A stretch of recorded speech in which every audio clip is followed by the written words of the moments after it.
Hello friends, आपका स्वागत है आपके चैनल ब्रेन फूड में। इस वीडियो में हम जो बीए प्रोग्राम के जो स्टूडेंट हैं 6 सेमेस्टर के, जो उनका स्किल एनहेंसमेंट का सब्जेक्ट था आपका जो पॉलिटिकल साइंस का कॉन्फ्लिक्ट एंड पीस बिल्डिंग, तो इनके बारे में हम डिस्कस करने वाले हैं। तो जैसे कि आपको पता है कि मैंने आपको अपने चैनल पे ना यूनिट जो फर्स्ट है उसका जो फर्स्ट चैप्टर है उसको मैंने प्रोवाइड करवा दिया आपको। अब इस यूनिट में हम जो इस वीडियो में हम जो सेकंड चैप्टर है आपका इसके बारे में डिस्कस करेंगे। इससे पहले मैं आपको बता देती हूँ कि मैंने आपको अपने चैनल पे इसकी सिलेबस की वीडियो भी प्रोवाइड करी और हम उसी हिसाब से हम उसी सिलेबस के अकॉर्डिंगली ये वीडियोस कंप्लीट करते हुए जाएंगे।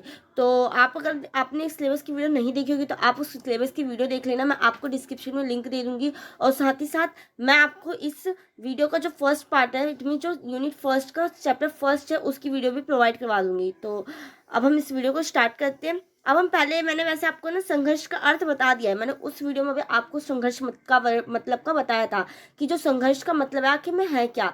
संघर्ष आप क्या समझते हैं, संघर्ष की परिभाषाएं, संघर्ष की विशेषताएं और संघर्ष के प्रकार, मैंने उसको आपको जो चैप्टर आपका फर्स्ट है उसमें मैंने आपको कंप्लीट करवा दिया है। तो आप अगर आपने वो चीज़ नहीं देखी होगी कि संघर्ष आखिर में मतलब क्या होता है, वैसे तो मैंने ना आपको यहाँ से भी वीडियो को ऐसे कंटिन्यू रखने की कोशिश की ना कि अगर कोई बच्चा बीच से भी इस वीडियो को देख रहा है ना तो उसे सब कुछ समझ में आए।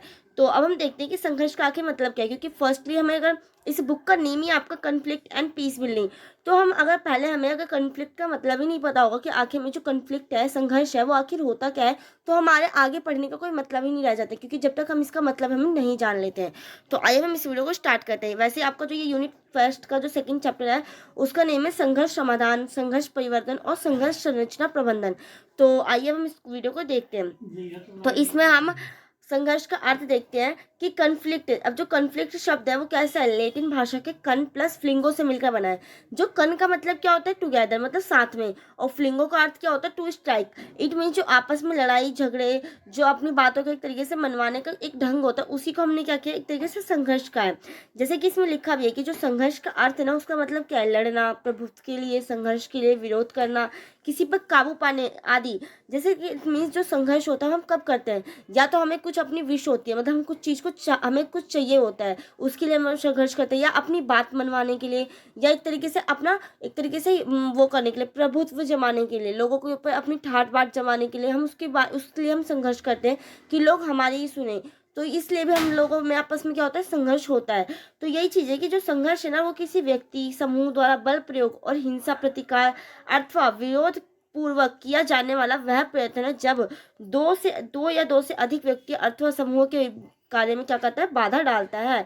जब आपस में क्या करते हैं, एक तरीके से व्यक्ति, अगर कोई भी दो व्यक्ति लड़ रहे हैं, संघर्ष कर रहे हैं, तो उसमें क्या होगा, उन दोनों के कामों में क्या होगा, एक तरीके से बाधा डालेगा, तो वो दोनों के विकास में क्या होगा, अवरुद्ध करेगा। मतलब इट मीन्स दोनों पे इफेक्ट डालता है, वो भी बुरा इफेक्ट डालता है। बट मैंने जैसे कि आपको अपनी जो फर्स्ट मेरी वीडियो अगर आप देखेंगे फर्स्ट चैप्टर की, तो उसमें मैंने आपको बताया था कि संघर्ष हमेशा नेगेटिव नहीं होता। ये संघर्ष जो है हमेशा नेगेटिव नहीं होता, आप उसको हमेशा नेगेटिव वे में मत लेके चलिए।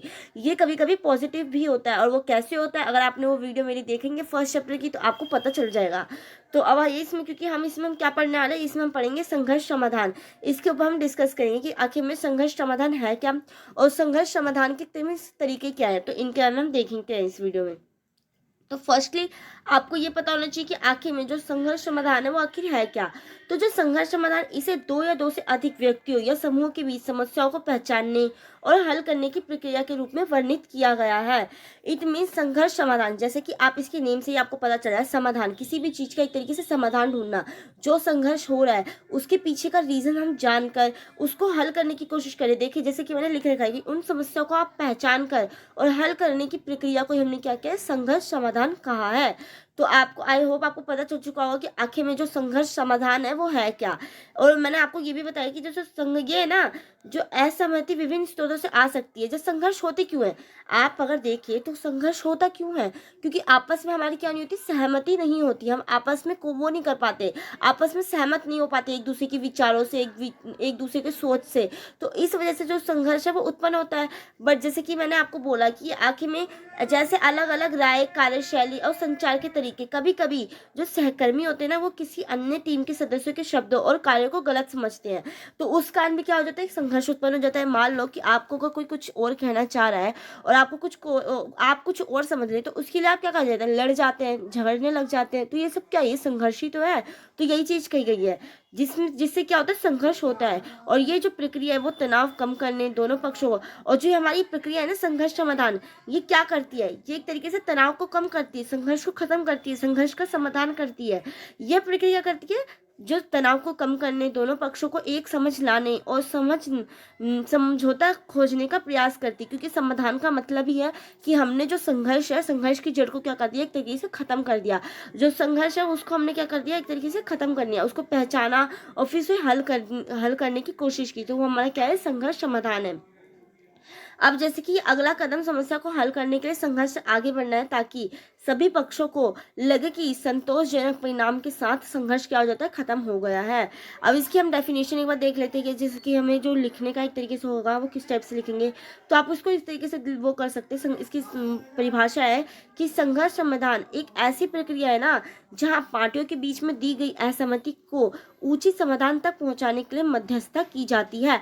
मध्यस्थता का मतलब क्या होता है, मीडिएटर, मतलब एक तरीके से अगर दो लोगों में लड़ाई हो रही हो तो तीसरा एक तरीके से मीडिएटर बन जाता है, उन दोनों को क्या करना है, उन दोनों की लड़ाई को सुलझाने में। तो यही चीज है कि जो संघर्ष समाधान है वो कैसा है, एक तरीके से उचित समाधान तक पहुंचने के लिए एक मध्यस्थता की जाती है, और यह पार्टियों के बीच उत्पन्न होने वाली कुछ मतभेदों को दूर करने का एक क्या है, तरीका है।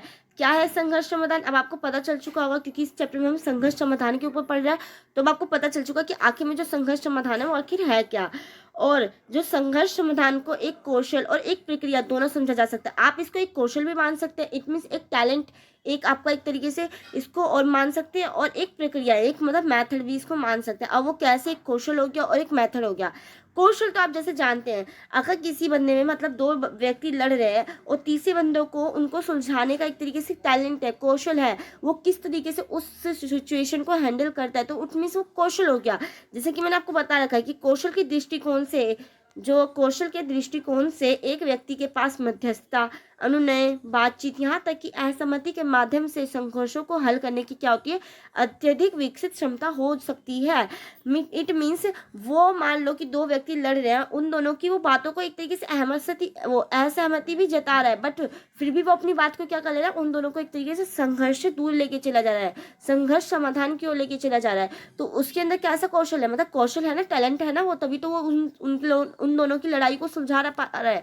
जैसे कि आप एग्जाम्पल लीजिए, आपके घर में कोई लड़ाई कर रहे हैं और आपके भाई बहन दो लड़ाई कर रहे हैं, और आपके जो बड़े भाई हैं उनको मतलब उनके पास टैलेंट है कि वो आप दोनों जो छोटे भाई बहन हैं उनकी लड़ाइयों को वो सॉल्व कर सकते हैं और दोनों को अपनी बात भी मनवा सकते हैं। तो वो क्या है, एक तरीके से जो संघर्ष समाधान का एक कौशल ही तो है, तो यही चीज कही गई है। और कार्यस्थलों में कौशल का उच्च मूल्य, अब जैसे कि मैंने बताया आपको, अब इसमें यही है कि कार्यस्थलों में इस कौशल का उच्च मूल्य है, जहाँ स्टाफ सदस्यों के बीच क्या होता है, एक संघर्ष एक सामान्य बात है।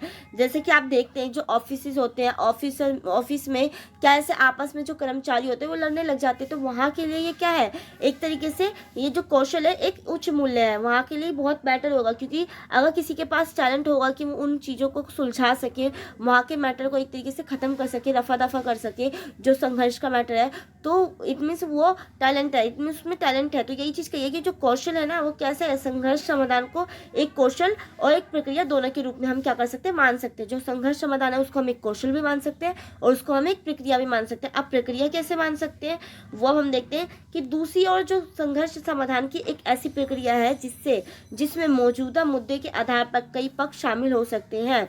जो मुद्दा है उसके ऊपर मतलब कई लोग क्या हो सकते हैं, इंक्लूड हो सकते हैं, और संघर्ष में शामिल पक्ष इसकी उपस्थिति के प्रति क्या होता है, अलग तरह से प्रतिक्रिया कर सकते हैं। ये या तो इससे बच सकते हैं, सहयोग कर सकते हैं, या बातचीत कर सकते हैं। तो इट मीन्स यही है कि ये प्रक्रिया भी है, क्योंकि लोग एक तरीके से उसको संघर्ष को पहचान कर उसको हल करने की कोशिश करें, उसके पीछे का रीज़न देखें, उसके पीछे का रीज़न जानकर उस रीज़न को ख़त्म करने की कोशिश करें।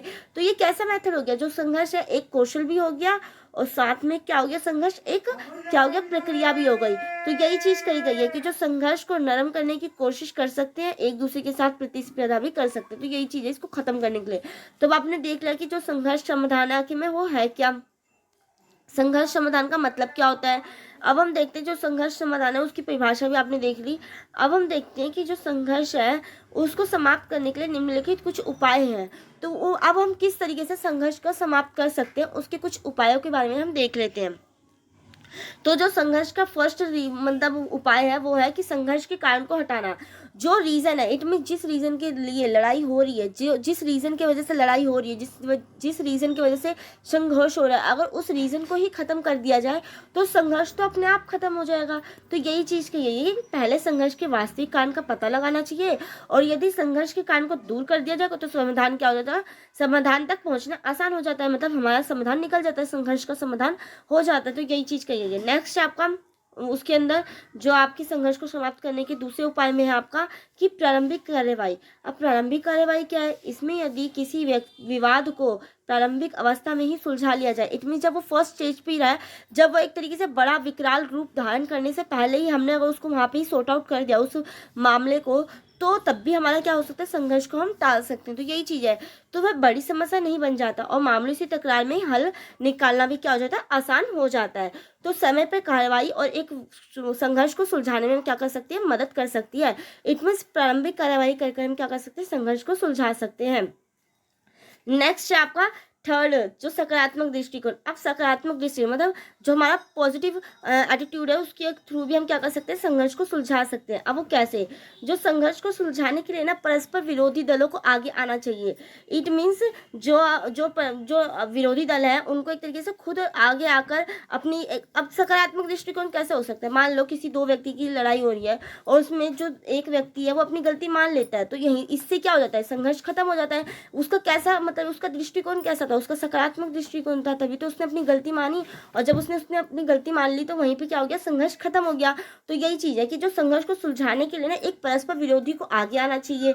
यदि दोनों पक्ष संघर्ष को हल करने के लिए एक दूसरे से बात करने के लिए सहमत होते हैं ना, तो आधी लड़ाई जीत ली जाती है। इट मीन्स अगर वो दोनों शांति से अपनी बातों को कहने के लिए एक साथ इकट्ठे हो जाते हैं तो हमारी जो आधी लड़ाई है वो तो इसी टाइप से खत्म हो जाती है।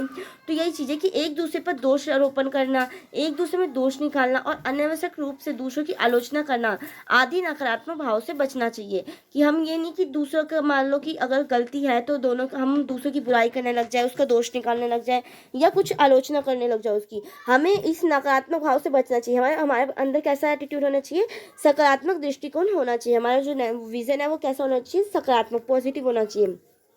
अगर हम कोई व्यक्ति, जैसे कि मैंने आपको बोला ही कि अगर कोई व्यक्ति किसी की गलती है और वो अपनी गलती को एक्सेप्ट कर लेता है तो आगे लड़ाई नहीं बढ़ती है। तो यही चीज़ कही गई है कि किसी भी पक्ष की ओर से एक संघर्ष को जीवित रखने का इरादा संघर्ष के किसी संभावित समाधान के लिए हानिकारक साबित हो सकता है। अगर मान लो कोई एक पक्ष भी लड़ाई खत्म करने को मान ही नहीं रहा तो क्या एक तरीके से ये क्या हो सकता है, ये संघर्ष समाधान के लिए क्या हो सकता है, हानिकारक हो सकता है। तो यही चीज़ कही गई है। नेक्स्ट आपका फोर्थ पॉइंट कि राजी करने का अर्थ। अब इसमें है कि राजी मतलब किसी व्यक्ति या समूह की सोच की प्रक्रिया में बदलाव लाने की कोशिश करना। अब अगर हम किसी की सोच को ही परिवर्तित कर दे तो सोच बदलने से भी बहुत कुछ हो जाता है। जैसे कि एक तो होता है हमारे अंदर से इंस्टीट्यूशन आती है कि नहीं, हमें एक तरीके से ये गलत हो रहा है, ये गलत चीज़ है, हमें ये चीज़ नहीं करनी चाहिए। और दूसरी एक होता है कि कोई हमें बाहर से बोलता है कि नहीं ये गलत चीज़ है, तो हम उसकी बातों को समझते हैं, सुनते हैं और हम उस पर अप्लाई भी करने की उसको कोशिश करते हैं। तो यही चीज़ है कि किसी मतलब सोच की प्रक्रिया में बदलाव लाने की कोशिश करना है। इसका मतलब कि अनुनय की प्रक्रिया के माध्यम से नए दृष्टिकोण उभर सकते हैं और समाधान का क्या हो सकता है, मार्ग प्रशस्त हो सकता है, कि समाधान इससे निकल सकता है। अब ये हम किसके बारे में ये पॉइंट्स देख रहे हैं, हम देख रहे हैं कि संघर्ष को समाप्त करने के क्या क्या उपाय हैं। कि हम संघर्ष को, एक तो संघर्ष के कारण को ही हटा दे तो एक सब संघर्ष खत्म हो सकता है। नेक्स्ट रीजन है कि प्रारंभिक कार्य करिए, मतलब जैसे ही वो स्टार्ट अभी इतना विकराल रूप उसने धारण नहीं किया, हम उसके अभी जो इनिशियल उसमें है इनिशियली हम उसको खत्म कर दे, स्टार्टिंग स्टेज पर हम उसको खत्म कर दे। थर्ड है आपका कि हमारे जो सकारात्मक दृष्टिकोण होना चाहिए कि किसी ना किसी को आगे बढ़कर क्या करना चाहिए, अपनी गलती को स्वीकार कर लेना चाहिए, या दोनों पक्षों को ऐसा मतलब उनके माइंड में बात होनी चाहिए कि हाँ हमें दो आपस में क्या करें, मिलजुल कर बात को वहीं पे ख़त्म कर दें। नेक्स्ट होना चाहिए कि उसकी जो विचारों को बदलने की, सोच की प्रक्रिया में बदलाव लाने की कोशिश करनी चाहिए। इससे भी हमारा जो संघर्ष है उसका समाधान निकल सकते हैं। फिफ्थ पॉइंट आपको कि खतरों को सहन करना चाहिए। मतलब यदि कोई संघर्ष की परेशानी को कुछ समय के लिए सहन करता है और इसे पूरी तरह से अनदेखा कर देता है तो समय बीतने के साथ संघर्ष धीरे धीरे गायब हो जाता है। जैसे कि आप मान लीजिए आपकी कुछ गलती नहीं थी, बट कोई आपके ऊपर आरोप लगाया जा रहा है कि नहीं तूने गलती करी है, तूने गलती करी है, और अगर आप भी रिस्पॉन्स करने लग जाए तो उससे तो संघर्ष पैदा होता है। बट अगर मान लीजिए उसी जगह पे अगर आपको कोई बोल रहा है कि हाँ ये आपकी मिस्टेक है, वो उस टाइम पे बहुत पर्सन वो गुस्से में है और वो कुछ बोले जा रहा है कि नहीं आपने गलत किया, ये तुमने गलत किया है, और अगर उस टाइम हम मुंह मतलब एक तरीके से हम अपने आप को शांत रखें, हम कुछ रिस्पॉन्स ना करें, तो उस टाइम वो बोलकर वो ख़त्म हो जाती है बात। और शांत जब वो व्यक्ति शांत रहता है तो हम उस बात को क्या कर सकते हैं, उस बात को हम उस टाइम पे कह सकते हैं। तो इससे क्या होता है, संघर्ष उत्पन्न नहीं हो सकता। तो यही चीज़ है कि खतरों को सहन करना चाहिए, कि कुछ टाइम के लिए हमें उस मतलब जो वो लगाया जा रहा है, हम पे दोषारोपण किया जा रहा है, उसको क्या कर देना चाहिए, अनदेखा कर देना चाहिए। तो इससे भी हम क्या कर सकते हैं, जो हमारा संघर्ष है उसका समाधान कर सकते हैं। तो इसमें यही चीज़ कही गई है। जैसे कि आपने देख भी रखा होगा, कभी कभी मम्मी किसी किसी बात पे हमें डांटने लग जाती हैं और हमारी गलती नहीं होती, बट अगर उसी टाइम अगर हम अपनी मम्मी से बोलने लग जाए कि नहीं, हम उनसे साथ मतलब लड़ाई झगड़े करने लग जाए, तो इससे क्या होगा, संघर्ष उत्पन्न होने लग जाते हैं। और वही अगर हम उस टाइम पे शांत हो जाए और बाद में जब मम्मी का गुस्सा शांत हो जाए तब हम उसको बोले कि नहीं मम्मी मेरी गलती नहीं थी, तो उस टाइम पे ये सिचुएशन क्या हो जाती है, बहुत हैंडल हद तक हो जाती है। क्योंकि वो उस टाइम पे तक आप कैसे थे, उस टाइम तक आपने अनदेखा कर दिया था उस चीज़ को, आपने सहन कर लिया था उस चीज़ को। तो यही चीज़ कही गई है इसके अंदर।